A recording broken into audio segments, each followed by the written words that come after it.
अस्सलामुअलैकुम जी, क्या हाल चाल है आप लोगों की। और अभी ये बालों का गुच्छा देखकर आप लोग परेशान हो रहे होंगे, किसके बाल है। ये मेरे बाल है। मैंने अभी अभी ना ऑयलिंग की और उसके बाद फिर मैंने कंघी की, तो जितने भी रफ बाल होते हैं ना वो सारे निकल जाते हैं और थोड़े बहुत बाल ज़रूर टूटते हैं, तो परेशान होने की कोई बात नहीं है। और ये इतना रज रज के जो ऑयल है ना वो मैं बालों पर लगाती हूँ ताकि अच्छे से बालों की जो है ना वो टकोर हो जाए ऑयल के साथ ना। आज मैंने यूज़ किया ये हर्बलिशियस का मैजिकल हेयर ऑयल। ये मुझे पीआर में आया था, मैंने कहा यूज़ करके देखते हैं कि क्या मैजिक होता है बालों में।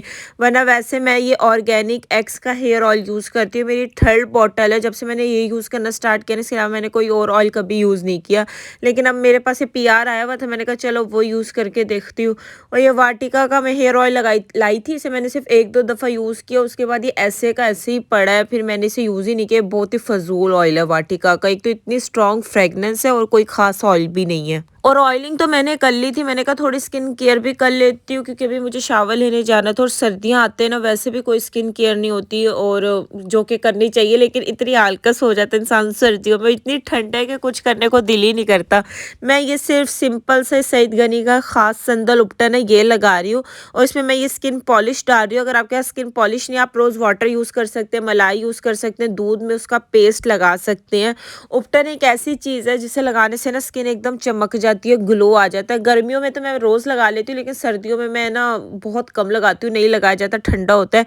जिन लोगों की शादी है ना और 1 मंथ रह गया, वो लोग तो रोज़ उपटन लगाए या एक दिन छोड़कर लगा लें, क्योंकि इससे ना बड़ा अच्छा ग्लो आ जाता है। और बस यहाँ पे जो है वो मैं शावर लेकर आ गई थी और मेरे हाथ जो है ना वो एकदम से फ्रीज़ हुए हुए हैं। को इतनी सर्दी पड़ रही है ना कि आप लोग थोड़े से भी हाथ डाल लो ना पानी में, एकदम से फ्रीज़ हो जाते हैं।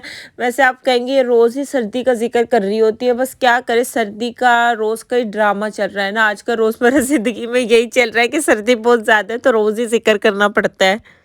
आज मैं सुबह जल्दी उठ गई थी, यानी मैं 9 बजे उठ गई थी। उसके बाद जो है ना मैंने फिर आराम से ऑयलिंग की, अपना उपटन लगाया। उसके बाद फिर मैं शावर लेने चली गई। अब ये कोई 12:30 बजे का टाइम था। अब मैंने कहा मैं फटाफट से कबाब बना देती हूँ। अभी तक मैंने नाश्ता भी नहीं किया। कबाब तो मैंने नहीं बनाए, अम्मी ने सुबह सुबह ही ना शामी कबाब जो है ना वो बना के थे और कूट के भी मिक्सचर रख दिया था। तो बस अम्मी ने कहा कि अब तुम ना शेप देकर ना इसे रख लो। तो बस यही काम मैं कर रही हूँ। कल रात जो है ना वो मैं जल्दी सो गई थी, तकरीबन मैं 9 बजे सो गई थी, क्योंकि मेरी तबीयत इतनी ख़राब थी, बहुत ज़्यादा मेरी तबीयत डाउन थी, इतनी मुझे सर्दी लग रही थी। ऊपर से मुझे फ्लू, अभी भी थोड़ा थोड़ा मुझे फ्लू हो रहा है, अगर मेरी आवाज़ से आपको लग रहा हो तो। इसलिए मैं कल जल्दी सो गई थी और फिर मैं सुबह जल्दी उठ गई, क्योंकि एक तो आपको जब फ्लू भी हो रहा हो ना और बुखार भी हो तो फिर सही से नींद भी नहीं आती है। और ये बस मैं फटाफट से अपने लिए नाश्ता बना रही थी। टाइम इस वक्त ऑलरेडी काफ़ी ज़्यादा हो गए थे और नाश्ता करने के बाद डायरेक्ट फिर मैं अम्मी के साथ ना बाज़ार जाऊंगी, क्योंकि अम्मी ने थोड़ी बहुत चीज़ें लेनी है। जिस घर में शादी वाला घर हो ना, मुझे लगता है शादी का घर एक ऐसे घर होता है कि एंड टाइम तक उसकी शॉपिंग कभी ख़त्म नहीं होती है। कभी कुछ चाहिए होता है, कभी कुछ रिप्लेसमेंट करवानी होती है, कभी कुछ चाहिए, कभी कुछ चाहिए। रोज़ यही चलता रहता है। बल्कि अब मैं अपनी शॉपिंग के लिए नहीं जाती, अब मेरे घर वालों ने अपनी चीज़ें लेनी होती हैं, उनके लिए जाना होता है मुझे। तो मेरी अम्मी यही कहती है, अब तुझे अपने लिए जाना होता था तब तो चली जाती थी, अब तुझे हमारे लिए जाना होता है तो तुझे सर्दी लग रही है, ये लग रहा है। तो मेरी चीज़ें कंप्लीट है, इन सब की रहती है, तो इनके लिए मुझे जाना पड़ता है।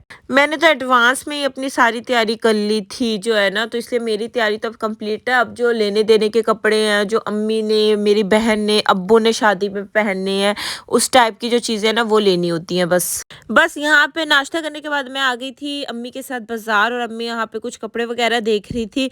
अच्छा, मैं एक बात आप लोगों को कहना चाहूँगी, क्योंकि मैंने लास्ट वीडियो में भी आपके कमेंट पढ़े थे, और स्पेशली जो इंडियन फॉलोअर्स हैं ना उन्हें मैं एक चीज़ कहना चाहूँगी। मैं जब भी कोई चीज़ बताती हूँ ना, किसी भी चीज़ के मैं उन्हें प्राइस बताती हूँ, तो उन्हें उनके प्राइस बहुत ज़्यादा लगते हैं और वो कहते हैं यहाँ पे चीज़ इतने की मिल जाती है। यार ऑब्वियसली आपके वहाँ चीज़ इतने की मिल जाती है, लेकिन इंडिया और पाकिस्तान की दोनों की करेंसी में ना फ़र्क है। जो चीज़ आपको वहाँ पे 2000 की मिलती है, यहाँ पे वो 4 की मिल रही है, तो करेंसी में फ़र्क है। मैं एक सिंपल एग्जांपल देती हूँ, जो पौंड्स की क्रीम है वो इंडिया में 300 रुपीज़ की है, लेकिन पाकिस्तान के अंदर वही क्रीम आपको 1100 रुपीज़ की मिलती है। इंडिया और पाकिस्तान दोनों की करेंसी में ना फ़र्क है। और यहाँ पे अगर मैं आपको कोई भी ड्रेस की या किसी भी चीज़ की कीमत बता रही होती हूँ, अगर मैंने आपको वेल फर्स्ट 8000 का कोई ड्रेस बताया है, 12000 का बताया है, 7000 का बताया है, तो उसका मतलब ये होता है कि वो हम अपने लिए देख रहे हैं। ज़रूरी नहीं है कि यहाँ पे हर ड्रेस ही आपको 8,000 का मिल रहा है, 10,000 का मिल रहा है, 12 का मिल रहा है, 15 का मिल रहा है, 20 का मिल रहा है। नहीं, ऐसा नहीं है।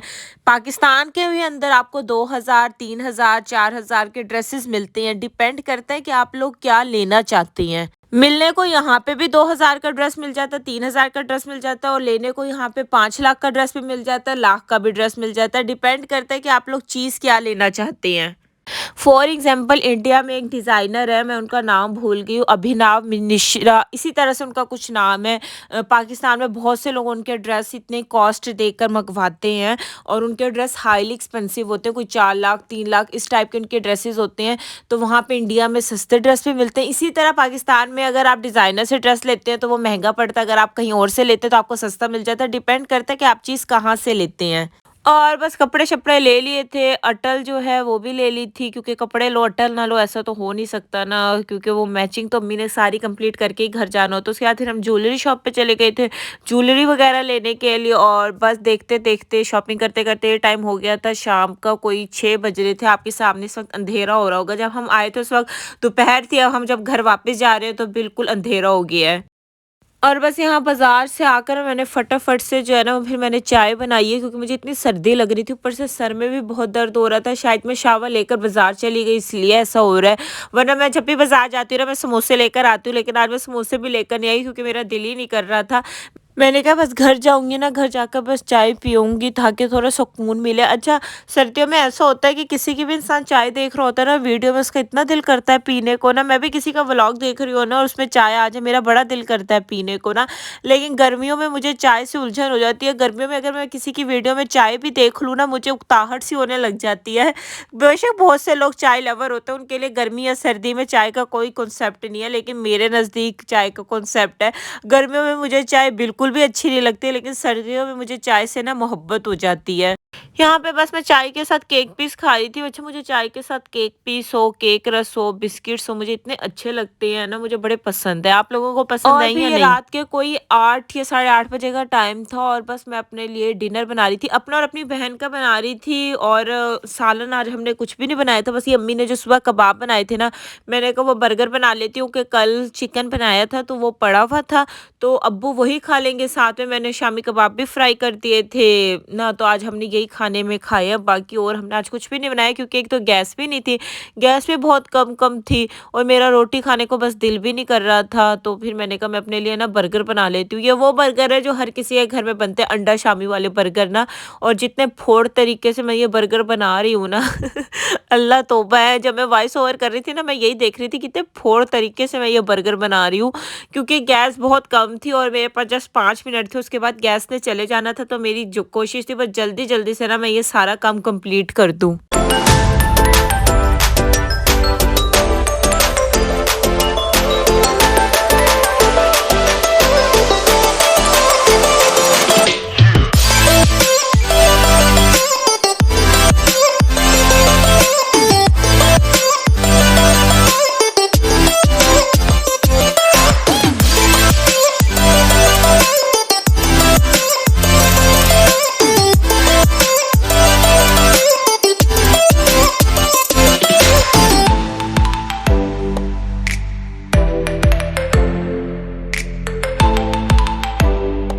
और खाना तो मैंने खा लिया था, और अब मैं ये केक खा रही हूँ। ये केक जो है ना वो हमारे नेबर्स ने भेजा, उनकी बर्थडे थी तो उन्होंने ये केक हमें भेजा, और बड़े मज़े का केक था। ये कैडबरी फ्लेवर का केक था, लेकिन बहुत यम केक था। वैसे ही केक की बहुत क्रेविंग हो रही थी। केक एक ऐसी चीज़ है, चाहे मुझे सुबह खिलाओ, दोपहर खिलाओ, शाम खिलाओ, रात खिलाओ, मैं हर टाइम खा लेती हूँ। हाँ, क्रीम केक होना चाहिए, ड्राई वाला केक मैं नहीं खाती, लेकिन क्रीम या चॉकलेट वाला हो ना वो मैं बड़े शौक से खाती हूँ। और ये मेरी ब्राउन ब्रेड जो है ना वो ख़त्म हो गई थी, तो फिर मैंने अब्बू को कहा था अब्बू मेरी ब्रेड ले आइएगा, क्योंकि मुझसे ना वाइट ब्रेड नहीं खाई जाती। पहले तो ये जो ब्रेड थी वो 90 रुपीज़ की आती थी, लेकिन अब इसके प्राइस 135 रुपीज़ की हो गई है। 1 महीना लगता है, प्राइस जो है ना वो छू मंतर होके ना हाई हो जाते हैं। ये कोई टाइम था रात के कोई 10 बजे का टाइम था और ना मैं अपने लिए ना कहवा बना रही थी। इस टाइम हमारे ना गैस नहीं होती है तो बस गर्म पानी ना फिर हमें ये डिस्पेंसर से ही लेना पड़ता है, इधर से पानी को गर्म करके। वैसे तो मैं चाय पीना चाह रही थी लेकिन चाय इस टाइम पे बन नहीं सकती थी, तो फिर मैंने कहा मैं ग्रीन टी पी लेती हूँ क्योंकि ना मुझे सर्दी बहुत ज़्यादा लग रही थी, बहुत ज़्यादा। और चाय मैंने वैसे भी आज दिन में 2 कप पी ली है, इससे ज़्यादा मैं कोशिश करती हूँ मैं चाय ना ही पीऊँ तो बेहतर है। तो इसलिए फिर मैंने बस ग्रीन टी बना ली थी और यहाँ पे आप माहौल देखें, सर्दियों में यही होता है कि चार्जिंग की एक्सटेंशन मैंने करीब ही रख ली अपने बेड के साथ ही ना ताकि मैं लेट कर आराम से यूज़ कर लूँ मोबाइल। और यहीं पे आज के ब्लॉग को मैं एंड कर रही हूँ। अल्लाह हाफ़िज़।